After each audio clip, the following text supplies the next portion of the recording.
boot kicked the rusted gate open, and the hinge screamed. A woman in a gray coat stepped onto the burned ground. Her tires had died in the gravel a half-mile back. She walked the last stretch in silence, holding a flashlight that flickered every third step. The air still smelled like smoke after 28 years. She crossed the black square where the kitchen used to stand. Her foot hit something hard under the ash. She knelt down, brushed the soot with her glove, and felt cold metal. A box. A locked metal box buried right under the old chimney stones. She froze. She had not come here for treasure. She had come here because she had nothing left. No husband. No job. No apartment. Just a dying car and an old key that was never supposed to fit anything again. But here was a box, and carved into the lid in shaky letters was her own name.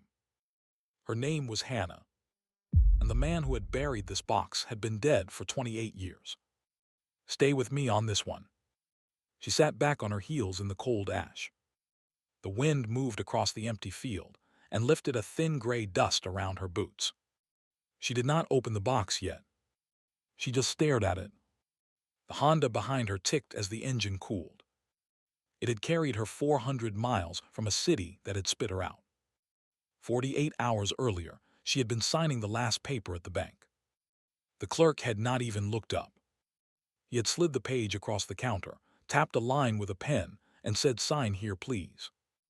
She had signed. Her marriage of 19 years had ended in March. Her job at the insurance office had ended in May. Her downtown apartment had ended on a Tuesday in August when a man in a brown uniform put a notice on her door. 3 losses in 1 year. A clean sweep. She had loaded 2 suitcases and a cardboard box into the Honda and driven east. The cardboard box held everything she had not been able to sell. 3 photo albums. A coffee mug her daughter had made in 3rd grade. A wool blanket her mother had knitted the year before she died. The wedding ring she had stopped wearing in February. She had thrown the ring in the box at the last second. She did not know why. She had no plan. She only had one address still in her head. The farm. The farm she had run away from at 19. The farm her older brothers had told her never to come back to. The farm that burned to the ground the night her father died. She had not been there in 28 years. She had not spoken to her brothers in 20. She had not said her father's name out loud in 15. She drove through 3 states without stopping for more than gas. She slept in rest stops. She ate crackers from a vending machine. On the first night, a trucker tapped on her window at 2 in the morning and asked if she was all right. She said yes. He looked at her face for a long second and then left a bottle of water on the hood of the Honda and walked back to his rig. She drank the water in the dark. That was the kindest thing anyone had done for her in 9 months. On the 2nd day, the radio died. On the 3rd day, the heater died. On the 4th morning, she crossed the Kentucky line, and the rain started. She drove through small towns she half remembered. She passed the diner where her father used to buy her grilled cheese after church. The diner was boarded up. A handwritten sign in the window said closed since 2018. She passed the feed store where he used to argue about the price of corn. The feed store was a check cashing place now. A neon sign in the window said open 24 hours. She passed the little white church where her parents had been married. The steeple was missing. A blue tarp covered the roof where the steeple used to be. She passed the elementary school where she had spent 1st grade through 6th. A chain-link fence ran around the parking lot. A piece of paper taped to the front door said building condemned. She turned off the highway onto the county road. Gravel rattled under the tires. Her hands tightened on the wheel. She had not let herself think about him for years. But the closer she got, the more his face came back. The way he used to push his cap up with his thumb. The way he used to whistle through his teeth when he was working on the tractor. The way he used to say her name when she got home late. Hannah girl. That was what he called her. Hannah girl, where have you been? She passed the bend in the road where the old oak used to lean over the fence. The oak was gone. She passed the mailbox that used to say Beckett in white paint. The post was still there. The box was gone. Her foot eased off the gas. The Honda crawled the last quarter mile. Then she saw it. Or she saw what was left of it. A black square in the middle of an overgrown field. A chimney standing up out of the burned floor like a single broken tooth. Two rusted hinges where the front door used to be. She stopped the car in the gravel. She sat there with both hands on the wheel and her foot still on the brake. She did not cry. She had stopped crying somewhere around Missouri. She just looked at the place she had spent 28 years trying to forget. Then the engine sputtered. The dashboard lights blinked once and died. The Honda was done. She got out. The wind cut straight through the gray coat. She pulled a flashlight from the glove box and started walking. She crossed the field on foot. She climbed over a fallen fence post. She stepped onto the burned floor of the house she had been born in. And that is when her boot hit the box. Now here is the thing. There should not have been a box. The fire department had searched that ground. The insurance men had searched that ground. Her own brothers had searched that ground, or so they had always claimed. 3 separate inspections. 28 years of weather.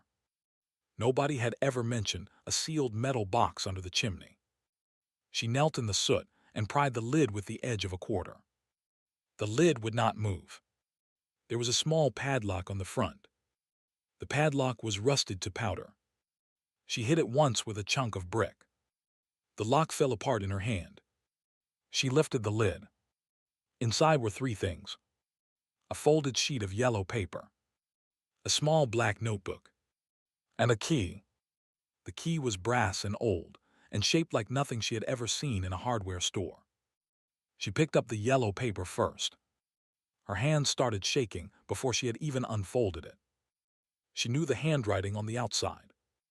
She had seen it on her birthday cards for the first 19 years of her life. It was her father's writing.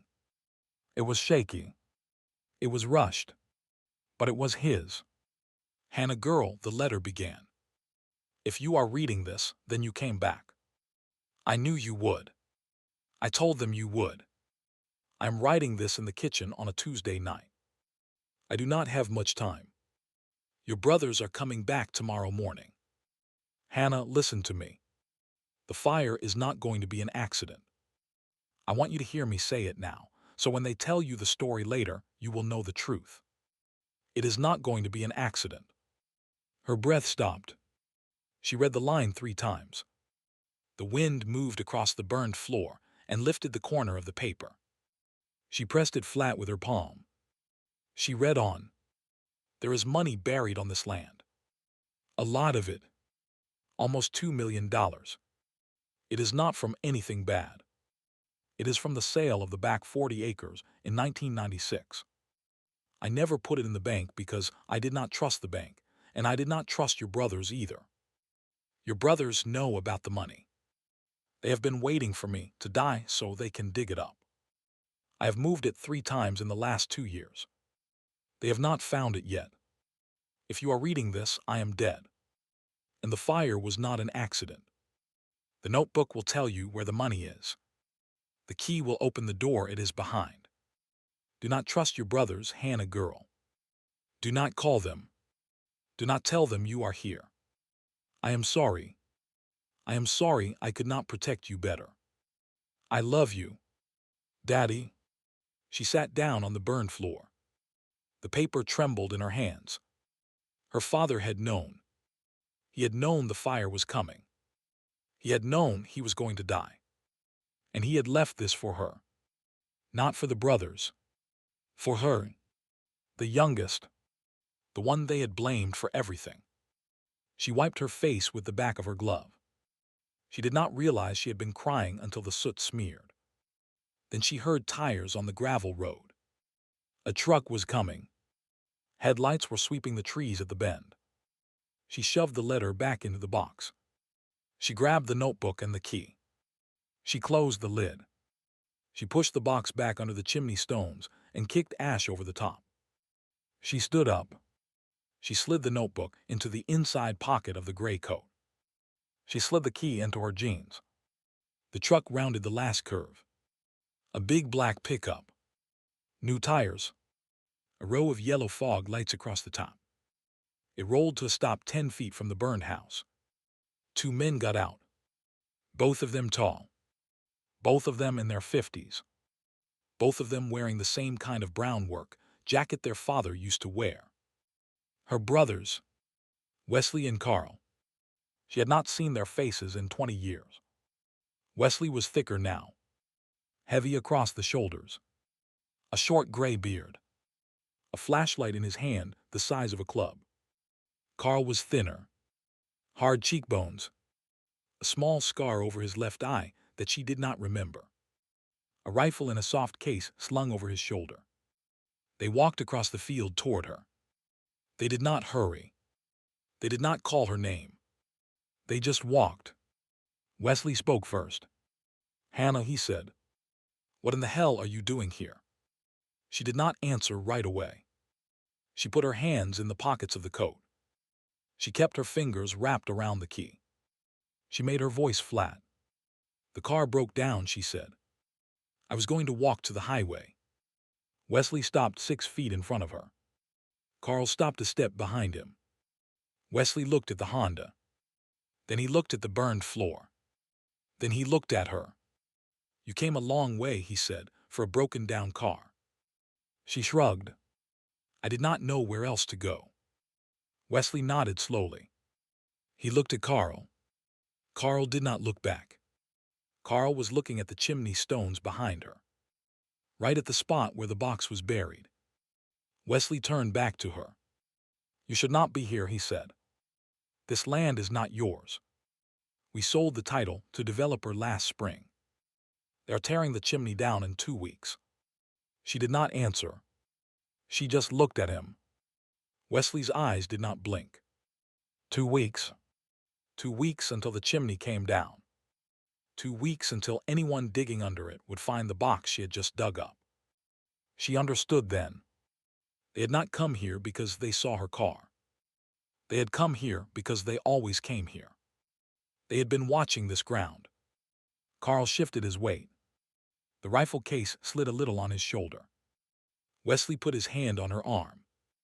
Light at first, then a little tighter. "Come on," he said. "We will give you a ride into town. You can sleep at Carl's place tonight. We will deal with the car in the morning." She let him turn her toward the truck. She let him walk her across the field. She did not look back at the chimney. She did not look at Carl. She climbed into the back seat of the pickup. The doors locked the second she shut hers. Wesley started the engine. Carl got in the passenger side. Neither of them spoke as the truck pulled onto the road. She sat with her hands in her lap. The notebook pressed against her ribs. The key pressed against her thigh. She thought about her father. She thought about the line in the letter. "Do not trust your brothers." She watched the burned chimney shrink in the back window until it was just a black dot in the field. Then the truck went around the bend, and it was gone. If you have made it this far with me, hit that subscribe button. The next part is where everything changes.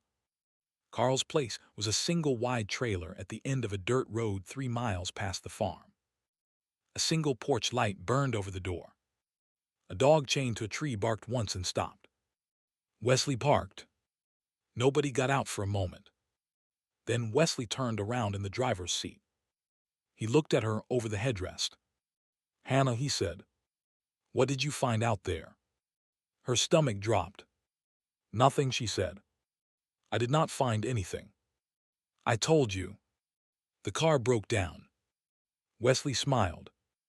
It was not a kind smile. It was the smile he used to make when they were kids, and he had just figured out she was lying. "You always were a bad liar, Hannah girl." The words hit her like cold water. Hannah girl. That was their father's name for her. Not Wesley's. Never Wesley's. He had stolen it. Carl reached back over the seat and took the flashlight out of her hand. She had not realized she was still holding it. Wesley got out. He opened her door. He did not pull her. He did not grab her. He just held the door open and waited. She got out. The dog barked again. The porch light flickered. They walked her into the trailer. The inside was clean in a way that made her uneasy. No dishes in the sink. No clothes on the chair. No mail on the counter. It looked like a place nobody actually lived in. It looked like a place set up for one thing only. Wesley pointed at the kitchen table. "Sit," he said. She sat. Carl walked around behind her. She did not turn her head. She heard him open a drawer. She heard the clink of metal. She felt the small, hard tip of the key in her pocket like a pebble in a shoe. Wesley sat down across from her. He folded his hands on the table. His knuckles were big and scarred. "Hannah," he said, "I am going to ask you one time. What did you find under the chimney?" She kept her voice level. "I did not find anything." He stared at her. She stared back. Carl walked around the table. He set a small thing down on the wood in front of her. It was a piece of yellow paper. It was torn. It was the corner of her father's letter. She had not noticed it had ripped. She had shoved the box under the stones in a hurry, and a corner had stayed in her glove and fallen out when she got in the truck. Carl had picked it up off the back seat. Wesley turned the scrap so the writing faced her. The only words on it were "Hannah girl," in her father's shaky hand. Wesley tapped the paper with one finger. "You want to try that answer again," he said. She did not speak. He nodded slowly. He stood up. He walked to the window and looked out at the dark. 28 years, he said. 28 years we have looked for that money. We turned over every floorboard before the fire. We dug under the barn after the fire. We dug under the well. We dug under the tool shed. We never thought about the chimney." Carl walked behind her again. She felt him stop right at her shoulder. He set something else on the table. A small black notebook. Her father's notebook. Carl had taken it from her coat pocket while she was looking at the yellow paper. She had not even felt his hand. Wesley picked up the notebook. He turned it in his hand. He did not open it. He just smiled. 28 years, he said again. "And our little sister walks back in and finds it in one afternoon." He looked up. His eyes were wet but not soft. "You always were his favorite." She found her voice. "You killed him," she said. The trailer went quiet. The dog outside stopped breathing for a second. Wesley did not answer right away. He set the notebook down on the table. He folded his hands again. "It was not supposed to go like that," he said. "We just wanted the money." He was going to sign the land over to a stranger. A stranger. After everything we did on that farm. We just wanted to talk to him. The lamp on the wall buzzed. She did not look at it. She did not look at Carl behind her. She looked at Wesley. She thought about the letter. She thought about the line. "I am writing this on a Tuesday night. Your brothers are coming back tomorrow morning." He had known. He had sat at the kitchen table on a Tuesday night and known what was coming, and still he had written. She slid one hand off the table and into her lap. She moved her fingers slowly into her jeans pocket. The brass key was still there. She closed her hand around it. Wesley was still talking. He had stopped looking at her. He was looking at the notebook. "Open it," he said to Carl. Carl reached for the notebook. That was the moment. Hannah stood up so fast the chair fell over behind her. She did not run for the door. She knew she would not make it. She ran for the window. She hit the glass with her shoulder. The cheap aluminum frame popped on the first hit. She went through with the curtain wrapped around her arm. She landed on her hip in the gravel. She did not feel it. She rolled once and came up on her feet. The dog was barking now. The chain was rattling. She ran straight at the dog. She unclipped the chain from the collar in one motion and the dog tore off into the dark in front of her. Wesley shouted from the trailer. A flashlight beam swung across the yard. She ran behind the trailer and into the trees. She did not stop running until her lungs were burning and her boots were wet from a creek she had crossed without seeing it. She crouched behind a fallen log. She listened. Far behind her, she could hear Wesley shouting Carl's name. A truck door slammed. An engine started. The pickup turned around in the gravel and tore off toward the main road.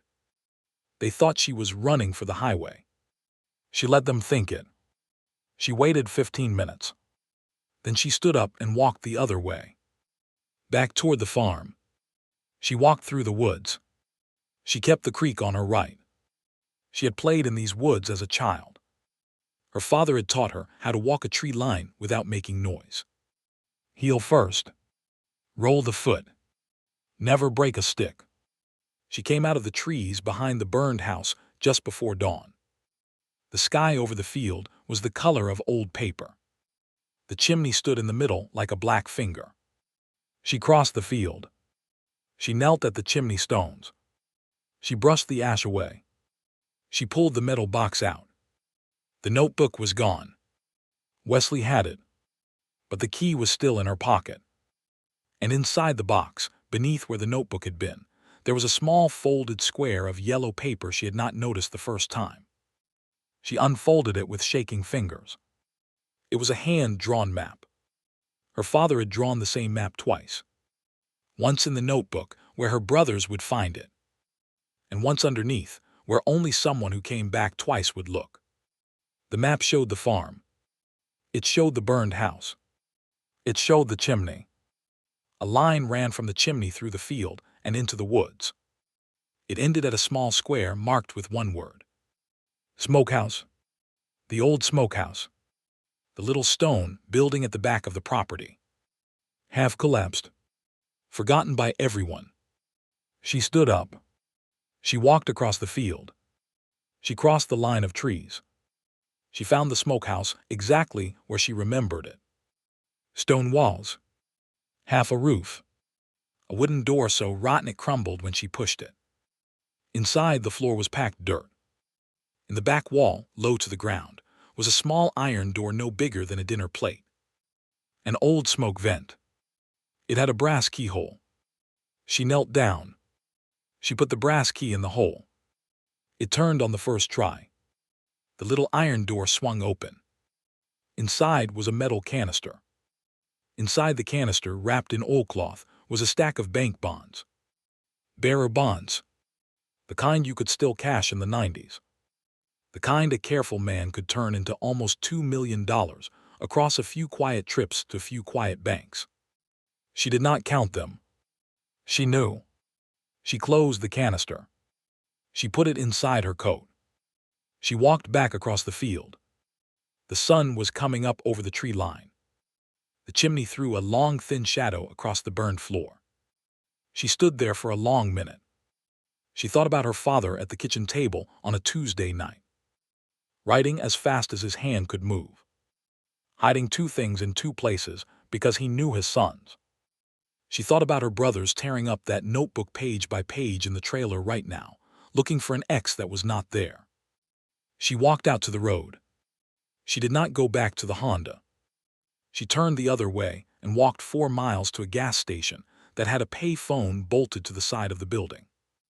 She called the state police. She told them her name. She told them what she had found in the box. She told them where the smokehouse was. She told them what Wesley had said at the kitchen table. She gave them the address of the trailer. The dispatcher asked her to stay on the line. She stayed. A trooper picked her up at the gas station 40 minutes later. He bought her a coffee from the machine inside. He took her statement in the front seat of the cruiser while the sun finished coming up. By noon, there were 3 cruisers parked at Carl's trailer. By 2 in the afternoon, Wesley and Carl were in separate rooms at the county jail. By the next morning, a forensic team had reopened the 1997 fire file. The yellow letter, written by a dying man in his own kitchen, was entered as evidence. The notebook found in Carl's coat pocket was entered as evidence. The smokehouse canister, photographed in place, was entered as evidence. She did not see her brothers again. Not in the hallway. Not at the hearing. Not at the trial that came 9 months later. She gave her statement on a Wednesday in late spring. She wore the same gray coat. She kept her hands folded in her lap. She told the jury about the boot hitting the box. She told them about the line in the letter. She told them about Hannah Girl on a torn corner of paper. The jury was out for 2 hours. Both brothers were convicted. Arson, manslaughter, conspiracy. The bonds were verified by a federal auditor. After taxes and fees, $1.7 million cleared into an account in her name. She did not move back to the city. She bought the title to the farm back from the developer on a Friday in October. She paid cash. She had the burned floor cleared. She had the chimney taken down stone by stone and rebuilt the same way in the same spot, with a small brass plate at the base. The plate had 2 words on it. Hannah Girl. She built a small house behind the chimney. 1 bedroom. A wide front porch. A kitchen window that faced the smokehouse. She did the framing herself with the help of 2 old men from town who had known her father. They did not charge her. They came every morning for 6 weeks, and they brought their own coffee. On the last day, they helped her hang the front door. One of them, the older one, ran his hand along the new door frame and said, "Your daddy would have liked this." She did not answer. She just nodded and shook his hand. She kept the smokehouse standing. She did not fix the roof. She liked it the way it was. On winter nights, she sat on the porch with a blanket over her knees and a cup of coffee in her hands. The dog from Carl's trailer slept by her boots. She had gone back for him the day after the arrest. He had been waiting at the end of the chain. She named him after her father. Sometimes a neighbor would stop by the gate. They would ask her how she was doing. She would say, "Fine, thank you." She would not say more. In the spring, she planted 2 rows of tomatoes by the kitchen window. In the summer, she canned what she did not eat and stacked the jars on a shelf her father had built 50 years before. In the fall, she stacked firewood under a tarp on the side of the house. In the winter, she shoveled the path to the chimney first, before the road, every time it snowed. The chimney was always cleared by sunrise. The road sometimes waited until afternoon. People in town knew the story. They did not press her. Once a young woman from the county paper came out and asked her for an interview. She said no, but offered a glass of water. The reporter sat on the porch for an hour and drank the water and looked at the chimney and left without a single quote. That was fine with Hannah. Some stories did not need to be told twice. She had told hers once in a county courtroom to 12 strangers, and that had been enough.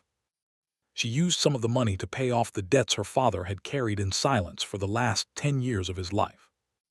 She used some of it to set up a small scholarship at the county high school in his name. She did not put her own name on anything.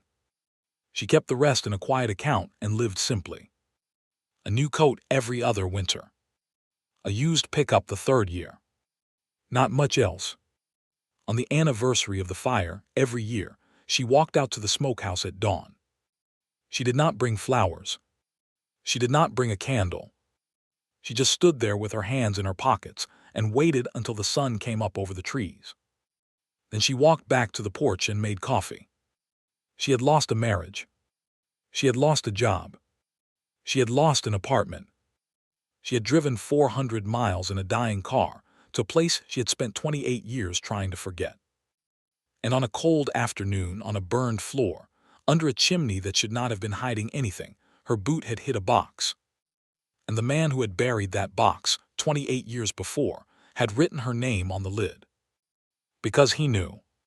He knew his sons. He knew his daughter. He knew, on a Tuesday night in a kitchen that was about to burn, that one day she would come home. Hannah Girl. He had been right.